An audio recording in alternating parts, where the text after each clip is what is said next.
ഒരു മാസത്തെ ശമ്പളം ബോണസായി അനുവദിക്കണമെന്നാവശ്യപ്പെട്ട് FSCTO പ്രവർത്തകർ ധർണാ സമരം നടത്തി. കേരളത്തിലെ ജീവനക്കാരുടെ ബോണസ് ആവശ്യത്തെ പരിഹസിക്കുന്ന നിഷേധാത്മക സമീപനമാണ് UDF സർക്കാരിന് എന്നുമുള്ളത്. കഴിഞ്ഞ വർഷം ബോണസിന്റെ അർഹതാ പരിധിയിൽ നാമമാത്രമായ വർധനവ് മാത്രമാണ് UDF സർക്കാർ വരുത്തിയത്. മഹാഭൂരിപക്ഷം ജീവനക്കാരുടെ ബോണസ് നിഷേധിക്കുകയും ചെയ്തു.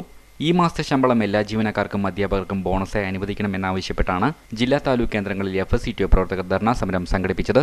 N. ജാൻസിമോൻ സ്വാഗതം പറഞ്ഞ ചടങ്ങിൽ ഉത്തമൻ K അധ്യക്ഷത വഹിച്ചു. KK മോഹനൻ ഉദ്ഘാടനം ചെയ്തു. ശിവദാസൻ, MS രാജൻ, കൃഷ്ണൻകുട്ടി, ലക്ഷ്മിക്കുട്ടി എന്നിവർ സംസാരിച്ചു.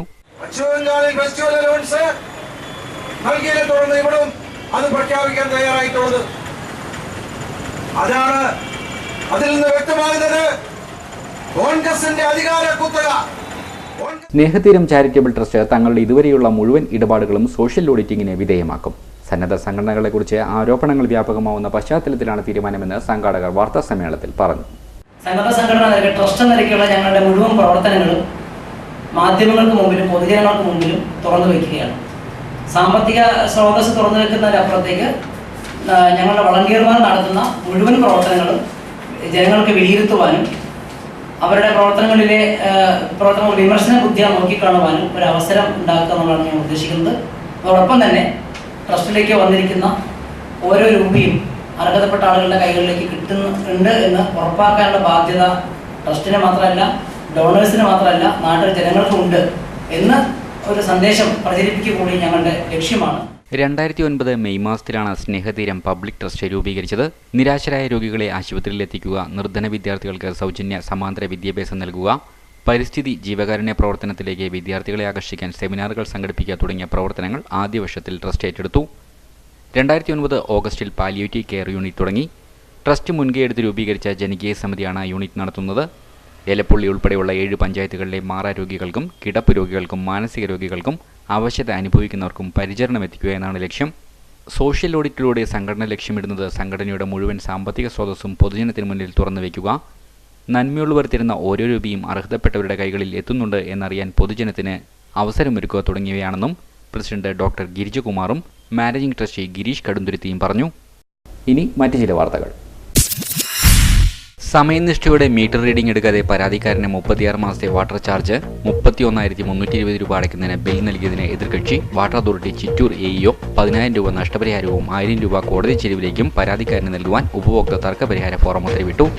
യഥാസമയം മീറ്റർ റീഡിംഗ് എടുക്കാതിരുന്നത് വാട്ടർ അതോറിറ്റിയുടെ ഭാഗത്തുനിന്നുണ്ടായ സേവനത്തിലുള്ള വീഴ്ചയാണെന്ന് ഫോറം വിലയിരുത്തി. പരുത്തിപ്പുള്ളി ചന്ദ്രവിഹാർ സുനിൽ ചന്ദ്രന്റെ പരാതിയിൽ Max New York Life Insurance Company Limited നഷ്ടപരിഹാരം ഉൾപ്പെടെ 98,500 രൂപ ഒരു മാസത്തിനുള്ളിൽ പരാതിക്കാരന് നൽകാൻ ഉത്തരവിട്ടു. അടച്ച തുകയെക്കുറിച്ച് അന്വേഷിച്ച് ഇൻഷുറൻസ് കമ്പനിയെ സമീപിച്ചപ്പോൾ വ്യക്തമായ മറുപടി നൽകാത്തതിനെ തുടർന്നാണ് സുനിൽ ഫോറത്തെ സമീപിച്ചത്. വികലാംഗ വിഭാഗത്തിന് റീജിയണൽ ട്രാൻസ്പോർട്ട് ഓഫീസർ അനുവദിച്ച ടാക്സ് ആനുകൂല്യം നൽകാതിരുന്ന ചെന്നൈ റോയൽ സുന്ദരം അലയൻസ് ഇൻഷുറൻസ് കമ്പനി ലിമിറ്റഡിനെതിരെ ജയൻ സമർപ്പിച്ച പരാതിയിൽ അധികം ഈടാക്കിയ തുകയും കോടതി ചെലവ് നഷ്ടപരിഹാരവും ഒരു മാസത്തിനുള്ളിൽ തിരിച്ചു നൽകാൻ ഫോറം ഉത്തരവിട്ടു. ജില്ലാ ഉപഭോക്തൃ തർക്ക പരിഹാര ഫോറം പ്രസിഡന്റ് H. സീന, അംഗങ്ങളായ പ്രീതി G. നായർ, AK ഭാനുമതി എന്നിവർ പങ്കെടുത്തു. ജില്ലയിൽ മുഖ്യമന്ത്രി ഉമ്മൻചാണ്ടി സെപ്റ്റംബർ 26 നടത്തുന്ന ജനസമ്പർക്ക പരിപാടിയിലേക്ക് ലഭിച്ച പരാതികൾ പരിശോധിക്കുന്നതിനും ആവശ്യമായവയിൽ തീർപ്പ് കൽപ്പിക്കുന്നതിനുമായി സ്ക്രീനിംഗ് കമ്മിറ്റി സെപ്റ്റംബർ 2 രാവിലെ 11 കോളക്ടറേറ്റിലെ കോൺഫറൻസ് ഹാളിൽ ചേരുമെന്ന് ജില്ലാ കളക്ടർ PM അലി അസ്കർ പാഷ അറിയിച്ചു. ജനസമ്പർക്ക പരിപാടിയുമായി ബന്ധപ്പെട്ട് കളക്ടറേറ്റിൽ നടന്ന ജില്ലാതല ഉദ്യോഗസ്ഥരുടെ യോഗത്തിൽ അധ്യക്ഷത വഹിച്ച് സംസാരിക്കുകയായിരുന്നു കളക്ടർ. ജില്ലയുടെ ചുമതലയുള്ള ടൂറിസം പട്ടികജാതി വികസന വകുപ്പ് മന്ത്രി AP അനിൽകുമാറിന്റെ ആഭിമുഖ്യത്തിലുള്ള കമ്മിറ്റിയാണ് യോഗം ചേരുക. വിവിധ വകുപ്പ് മേധാവികളും പങ്കെടുക്കുന്നുണ്ട്. ലഭിച്ച പരാതികളിൽ ജില്ലാടിസ്ഥാനത്തിൽ നടപടി സ്വീകരിക്കാൻ കഴിയുന്നവരിൽ കമ്മിറ്റി തീരുമാനമെടുത്ത് ആവശ്യമായ സഹായം നൽകും. മുഖ്യമന്ത്രി നേരിട്ട് പരിഹാരം കാണേണ്ട പരാതികൾ സംബന്ധിച്ച് സ്ക്രീനിംഗ് കമ്മിറ്റി യോഗത്തിൽ തീരുമാനമെടുക്കും. ജില്ലയിലെ ഉദ്യോഗസ്ഥർ ലഭിച്ച പരാതികൾ നടപടി സ്വീകരിച്ച് അടിയന്തരമായി തിരിച്ചയക്കാൻ ജില്ലാ കളക്ടർ ജില്ലാതല ഉദ്യോഗസ്ഥർക്ക് നിർദ്ദേശം നൽകി. കീഴ് ജീവനക്കാരുടെ റിപ്പോർട്ട് സഹിതം മറുപടി അയക്കുന്നതിന് അംഗീകരിക്കില്ല. ഇക്കാര്യത്തിൽ ജില്ലാതല ഉദ്യോഗസ്ഥർ ജാഗ്രത പുലർത്തണമെന്നും ജില്ലാ കളക്ടർ ആവശ്യപ്പെട്ടു. സാറ്റ്വി ന്യൂസിലെ പ്രധാന സംഭവങ്ങളിലേക്ക് ഒരിക്കൽ കൂടി. മോട്ടോർ വാഹന വകുപ്പ് നടത്തിയ പരിശോധനയ്ക്കിടെ ബൈക്ക് യാത്രക്കാരൻ അപകടത്തിൽപ്പെട്ടു. ക്ഷുഭിതരായ നാട്ടുകാർ ഉദ്യോഗസ്ഥരെ തടഞ്ഞുവെച്ചു. വ്യാപാരി വ്യവസായ ഏകോപന സമിതി ഹസൻ കോയ വിഭാഗം ജില്ലാ കമ്മിറ്റി പ്രവർത്തനം തുടങ്ങി.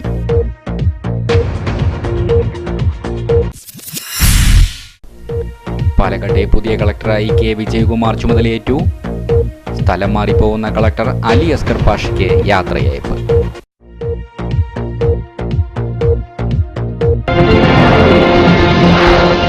ഈ വാർത്താ ബുള്ളറ്റിൻ സമാപിക്കുന്നു. നമസ്കാരം.